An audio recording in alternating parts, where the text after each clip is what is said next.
गांव पुराना था, हवेली उससे भी पुरानी। गांव के किनारे अंधेरे और कहानियों में छुपी हुई ये हवेली खड़ी थी। गांव वाले रात में अजीब आवाजों की बातें करते थे, ठंडी हवाओं और भूतिया रोशनियों की कहानियां सुनाते थे। सूरज ढलने के बाद कोई भी हवेली के पास जाने की हिम्मत नहीं करता था। डर ने वहां अपना घर बना लिया था। हवेली बीते हुए समय का एक निशान थी। इसका कभी चमकदार रंग अब उड़ रहा था, फीका पड़ गया था। भरे हुए बगीचे में जंगली घास उगाई थी। खिड़कियां खाली आंखों की तरह बिना देखे बाहर घूर रही थीं। कुछ लोग कहते थे कि हवेली पर श्राप था, कुछ मानते थे कि इसमें बेचैन आत्माओं का वास है। सच्चाई जो भी हो, हवेली रहस्य की जगह बनी रही। ये एक ऐसी जगह थी जिससे दूर रहना ही बेहतर था। मोहन अलग था। वो एक जवान लड़का था, दबंग। वो कहानियों का मजाक उड़ाता था। वो गांव वालों के डर पर हंसता था। वो शेख ही बघाड़ता था कि उसे भूत प्रेत से डर नहीं लगता। एक रात ज्यादा बातों और ज्यादा देसी दारू के बाद एक चैलेंज हुआ।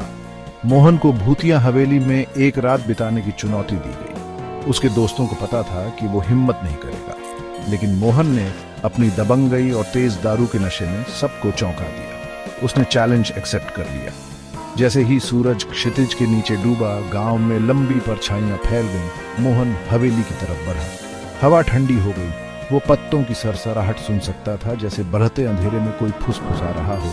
उसने किरकने वाले दरवाजे को धक्का दिया और अंदर कदम रखा। हवेली के अंदर की हवा भारी और शांत थी।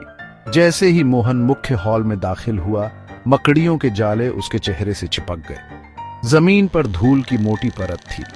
गंदी खिड़कियों से छनकर आती चांदनी ही एकमात्र रोशनी थी। वो अपनी ही सांसों की आवाज सुन सकता था, जो सन्नाटे में तेज लग रही थी। अचानक उसने उसे सुना। एक आवाज, धीमी लेकिन साफ। एक औरत की आवाज जो गम से भरी थी। मुझे छोड़ दो प्लीज, ये फुसफुसाया। मोहन जम गया। उसकी रीढ़ में सिहरन दौड़ गई। उसने ध्यान से सुना। आवाज हॉल के आखिर से आ रही थी। उसने एक हिचकिचाता हुआ कदम आगे बढ़ाया, फिर दूसरा।